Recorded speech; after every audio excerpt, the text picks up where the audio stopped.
Hello everybody, how are you? I don't have a tripod. I apologize in advance if this video's all over the place because I'm just holding you in the palm of my hand. So I am currently editing my Thailand travel vlog series, which if you've watched the first episode you will know that I spent 6 weeks in Thailand with my best friend Francesca, and I'm editing the second episode, which is from Chiang Mai, but I can't get through it. I can't finish editing it until I sit down and tell you this story of what actually went on in Chiang Mai. Because let's be honest, social media is full of glorified, unrealistic, sugar-coated travel stories and pictures of people in these paradise locations where it seems like very little to nothing ever goes wrong. And guess what, guys? Shit goes wrong all the time. I know on my channel I definitely post happy, positive and probably unrealistic videos, and that doesn't reflect the true nature of travel, at least in my experience. As you can probably see from the title of this video, what happened to me in Chiang Mai, looking back, I can smile about it and I can laugh about it with my friend, but when this happened to me, it was one of the most terrifying and nightmarish things that anyone can go through on their travels, especially when you're in a foreign country. I got scammed in Thailand, and I didn't just get scammed out of a couple of dollars. I didn't get scammed into visiting some random temple. I got my drink spiked. I got abducted. I got separated from my friends, and I had everything taken from me. My phone and all my money. So I didn't talk about this to anyone because, quite honestly, I'm very embarrassed that I put myself in that situation, because when you hear about Thailand, you know there are scammers out there. I mean, it's everywhere. You have to be so careful in Thailand.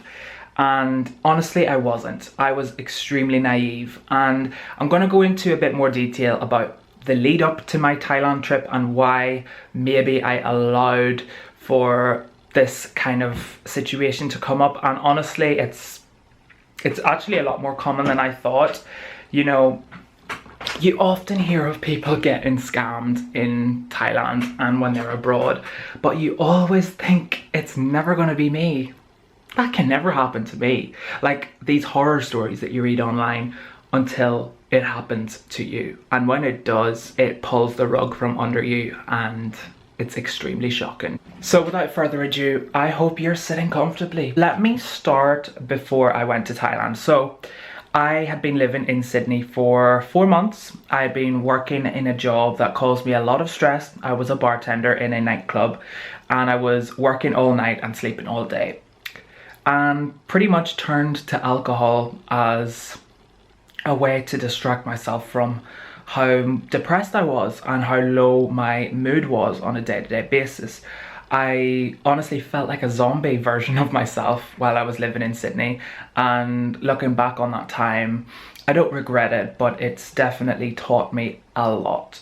And if you want to watch my video about my time in Sydney, there's going to be a link on the screen now. I highly suggest you watch it if you wanted to get a better idea of what I was going through. Anyway, I think it's important to preface this story with what was going on with me in my life in Sydney, because it does feed into the fact that when I was in Thailand, I guess I felt like I was running away from that life. I was running away from my problems, and I just wanted to let my hair down and blow off some steam. And what better place to do it in than Thailand? I went to Thailand with my good friend from university, Fran, and check out my Bangkok vlog if you wanted to see what our first couple of days in the country was like. It was absolutely phenomenal. It was amazing. Massive culture shock, don't get me wrong. I mean, I've traveled a lot of places in my life, like Kenya, Indonesia, I've spent a year in Australia, but this was the biggest culture shock for me. Bangkok is insane. Like, I don't think that I will ever go back to Thailand because of how intense it was there.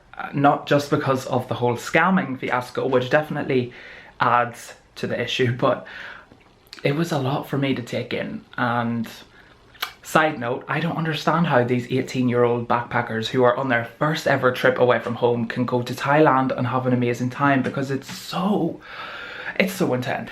So myself and Fran spend the first couple of days in Bangkok and everything is fine. We're having an amazing time. And then we decide to get the overnight bus to Chiang Mai, which is where you can spend time with the elephant. First couple of days was absolutely fine. We went on the jungle trek and we spent time with the elephants, and we were on such a high.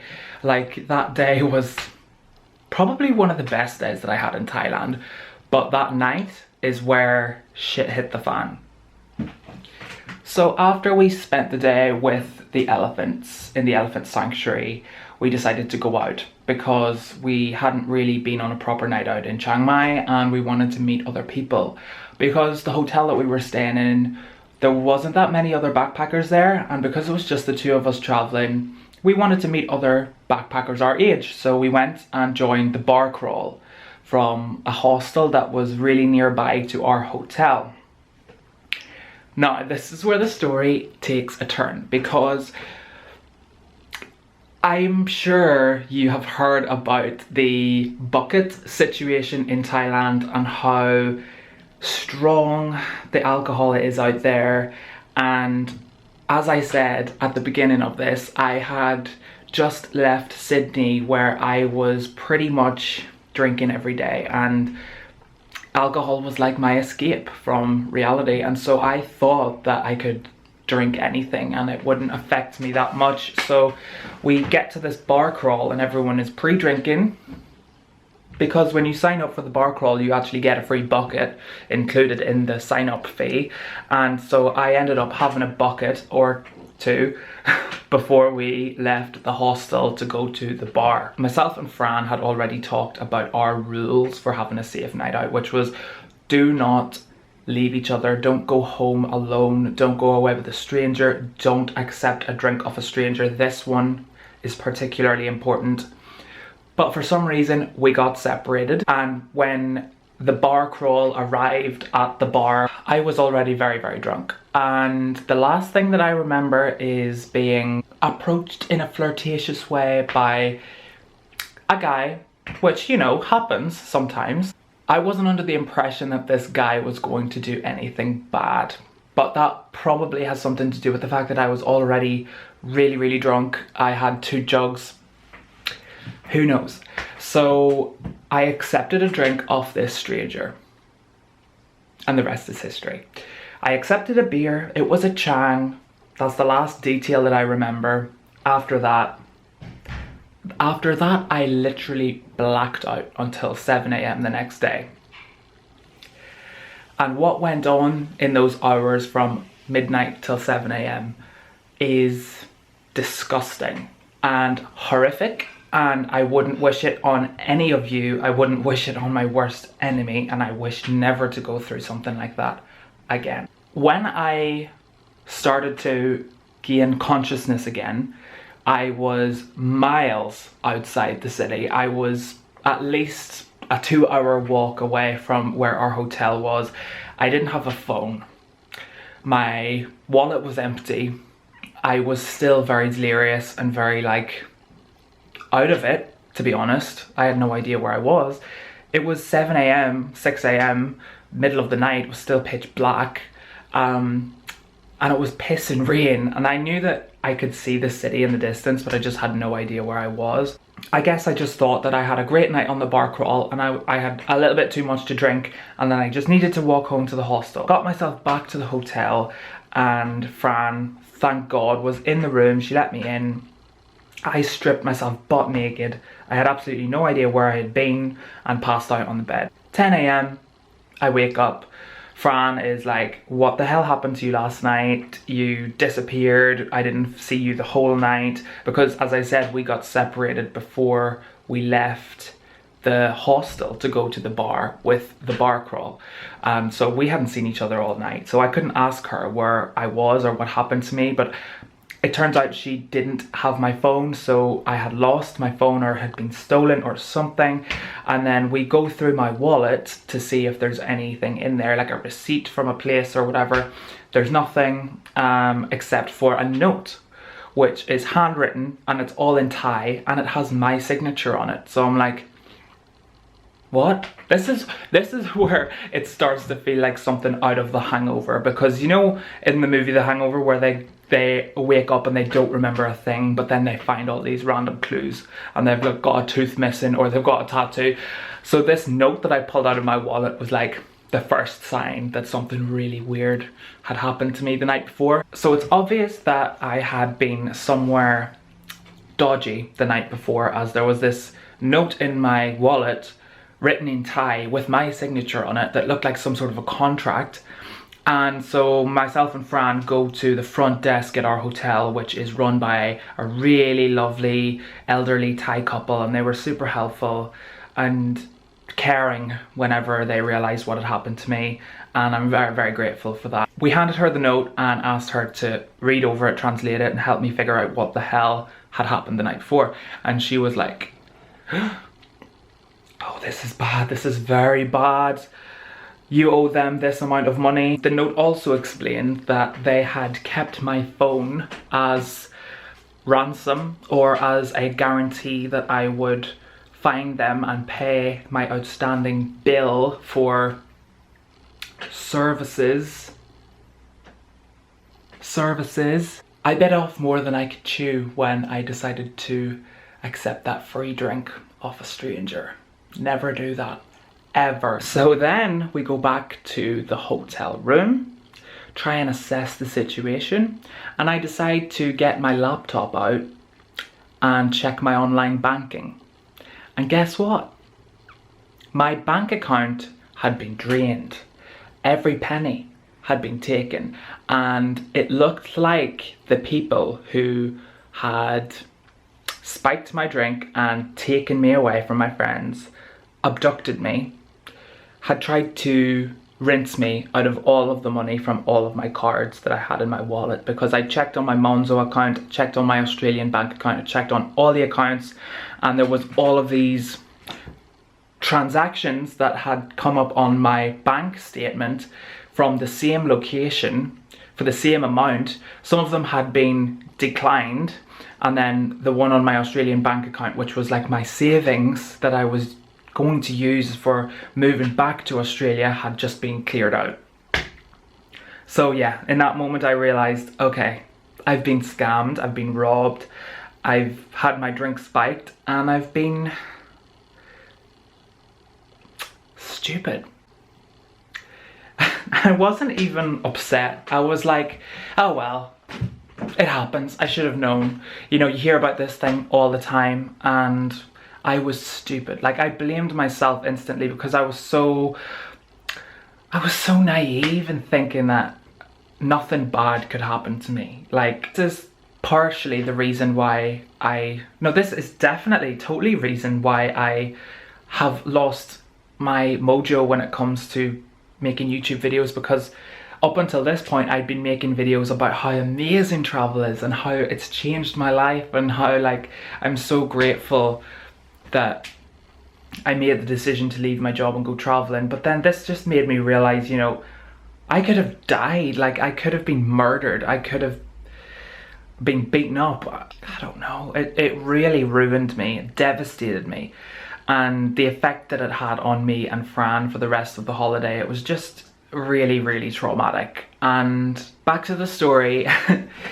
After I'd realized what had happened, it was important that we went straight to the police. I needed to report my phone stolen. I needed to show them the bank statement and explain what had happened, because this was not normal. I needed my phone.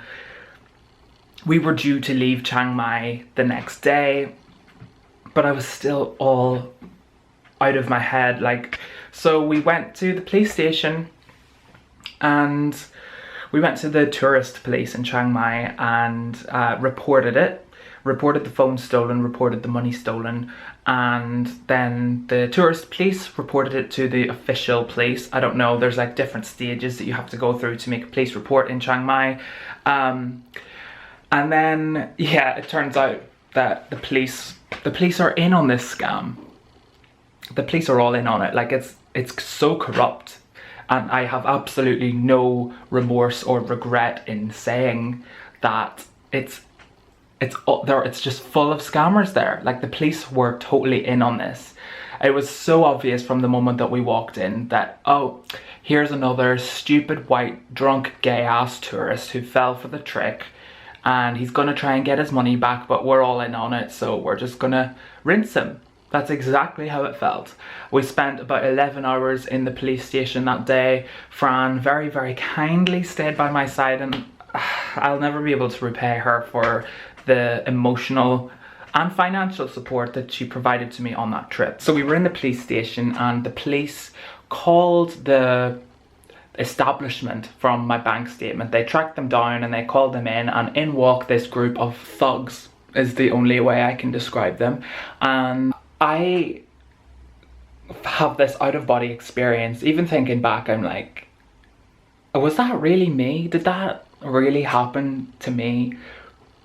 Because when these people walk in, I have absolutely no idea who they are. I don't recognize a single one of them, except for this really tall, skinny, acne-riddled scumbag with this smirk on his face. And the minute I see him, my stomach like contracts, like I seize up, I just almost pass out. Like, there's no words honestly to describe the feeling of just, firstly, shame, secondly, horror, thirdly, dread, and just like, what the fuck happened? Oh, it was horrible. I was just like shell shocked. Okay, so these group of scumbags walk into the police station, like all smug. I'm sitting there in tears. Fran's like, what the hell is this? The policemen or the police officers greet these people as if they're friends. They start having a conversation in Thai. They start like laughing at each other's jokes and ha ha ha ha. Oh yeah, having a good old kiki in the middle of the police station while I'm sitting there wondering why my life is such a mess. The girl pulls out my phone, which has a crack in the screen, but I was just happy at this point to see my phone again. It was still working, still on. I snatch it back. And then the police officer starts to explain to me that I have a debt to these people because I had gone to their karaoke bar. I had gone to their karaoke bar of my own free will, which, by the way, I'm going to put on a screenshot of the map right now where this karaoke bar was located in relation to my hotel. Miles away from my hotel. They tell me that I went there of my own free will, that I came into their establishment, that I sat down and ordered platters of handmade food, jugs of beer, bottles of whiskey, alcohol, and the best part, I ordered some prostitutes to spend time with me. I know what you're thinking. Seamus, you just got drunk and you just wandered into this place and you paid for sex. Well, firstly, there was no sex involved. I made sure to ask her to her face, because obviously I couldn't remember, and this was like the most horrific thing, thinking, did I do that with these people who I like don't even recognize? And not to mention, they were fucking ugly, okay? They were disgusting. I wouldn't touch them with a 10-foot pole. I wouldn't piss on them if they were on fire. I wouldn't shit on them if they were fire. Scum, scum, scum. We don't mix with it. We wash it down the sink. And plus, these guys were 100% straight. They were literally preying on people like me because they knew that we were easy targets. Anyway, that's my opinion on it. Back to the police station. So I've still, I've got to pay this bill. They've already taken over 1,500 Australian dollars out of my bank account to pay for food and drinks, and then there's this whole other bill, which is why they took my phone, for the company, the pleasure, the private VIP experience, whatever the fuck way they want to spin it. And I'm like, firstly, I don't even remember being in your bar. I don't remember eating any food. I don't remember drinking any drinks. I remember nothing, except I remember your face, the skinny, acne-prone scumbag who was smirking at me, looking at me like, yeah, I got you. The girl, who's like clearly the ringleader, pulls out her mobile phone and she gets up all of these photos of me. This was the worst part. Photos of me from their CCTV with all this food and drink on the table, with like a guy on this arm, a guy on this arm. We're like nuzzling each other and I am about to vomit. I am about to evaporate. I am so disgusted. I'm stunned because there I am in the karaoke bar with these freaks. Everything they've said up to this point is proven in these pictures. At this point, I pretty much break down fully and I just want to leave. I don't want to sit in that police station anymore. I don't want to question myself anymore. I don't want to wonder, did I not get sexually assaulted? Did I or did I not get my drink spiked? Have I got STDs? Like, what the hell happened last night? So I just sort of like shut down a little bit, and honestly, I hate thinking about this. I really don't like thinking about this because it's taken me this long to make this video. I should have been smarter. Like, I should have demanded for my money back from these people because clearly I had been robbed. It was fraudulent. Like, all of the evidence points to fraud. And also, there are so many reviews, so many similar experiences online of people who've had the exact same thing happen to them, and I'm actually going to read you some right now. So if you think that my story is unique, you're wrong. So it was Valentine's Karaoke Bar, Chiang Mai. If you've heard of it, let me know. It's also known as the Zed, which is where all of the fraudulent activity comes from. Honestly, I'm also dreading posting this video because I feel like these people, these thugs, these whatever they are, crooks, are gonna come after me. Because when we were in the police station and this group of people walked in, they started taking photos of me and Fran on their phones, like as if to, I don't know why. Like, me and Fran had this theory that they were in the mafia, and that if we tried to, like, I don't know, that they would maybe take our pictures and send it around Thailand so that people would attack us. Who knows why. If you know anything about this scam, I would love to know. There is a picture of this guy who's clearly in the police station reporting his theft, which is exactly the same place that I was in. Okay, so now you can see the kind of people that I was dealing with, okay? These people are criminals. I'm just, at this point, when I'm sitting in the police station, I'm just glad to be alive. I'm just like, get me the hell out of here. I'm even offering them my camera, this camera, because I'm like, if you are going to throw me in jail because I'm not able to pay this bill, because they've already rinsed me for every penny, take whatever you freaking need. But luckily, I managed to bargain them out of this. And I think I have to pay them like another 600 baht or something, and they let me walk out. But me and Francesca are absolutely convinced that these mafia people, that these criminals, like gang members, are gonna follow us and like kill us, abduct us, take us somewhere else. I don't know. It was so dodgy, guys. It was horrendous. So the next morning, me and Fran board the first bus out of Chiang Mai. We go all the way down to Koh Samui. We're not wasting any more time in this place. especially now that people know where we live. The police said the name of our hostel out loud in front of these people, and we're just like, excuse me, darling, can you keep your mouth shut a little bit, please? What else can go wrong? So we skedaddle out of Chiang Mai as quickly as we can. We get the bus back to Bangkok, spend a few hours in Bangkok, and then we get the bus all the way as far out of there as we can and get onto an island as quickly as possible.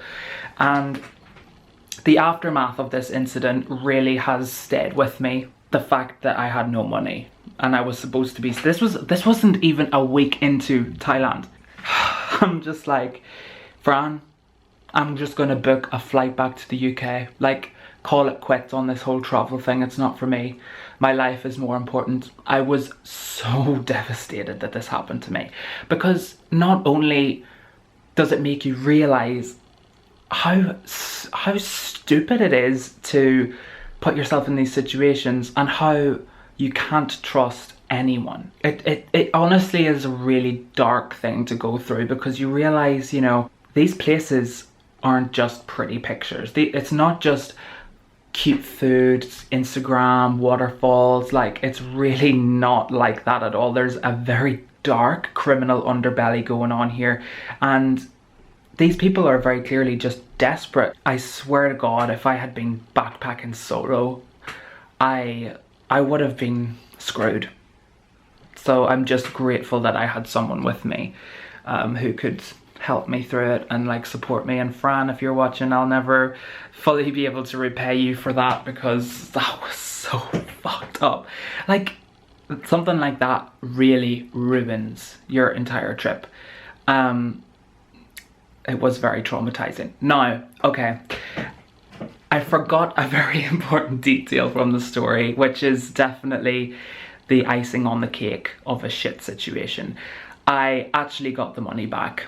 Very, very luckily, my bank account at the time, which was with Commonwealth, did an investigation into this activity on my account, because I reported it. Obviously, I was like, all of this money magically disappeared from my account. I 100% didn't magically manage to order enough food and drinks and company that just equaled the exact amount of money that I had in my bank account at the time. So the bank investigates and they refund the money. It took about 6 days, but up until I received the refund, I was broke.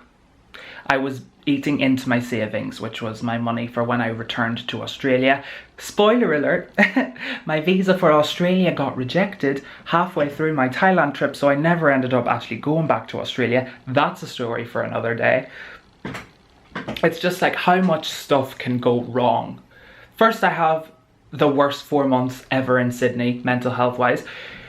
Secondly, I get spiked, scammed and robbed in Thailand. Thirdly, my visa for Australia gets rejected, so I can't go back there. I can't go back to my job, can't go back to my friends. Anyway, enough of the negativity. I just wanted to share this video with you. I needed to get this off my chest. I feel like I can't just put out videos that show a place as being beautiful and fun when the reality of the situation is a lot darker.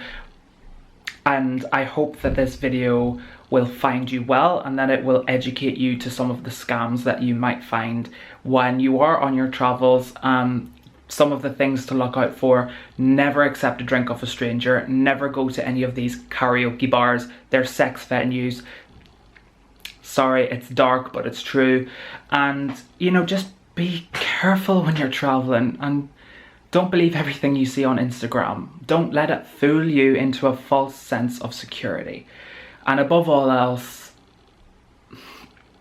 just be kind to yourself and look out for your friends. So be careful, have fun, enjoy your travels, and please subscribe to my channel, please. I feel like if anyone sees this, hopefully you can appreciate the fact that it's very difficult for me to talk about this when I still don't really know what happened. So take care of yourself, guys. Have a lovely day, and until next time, see you later. Bye now.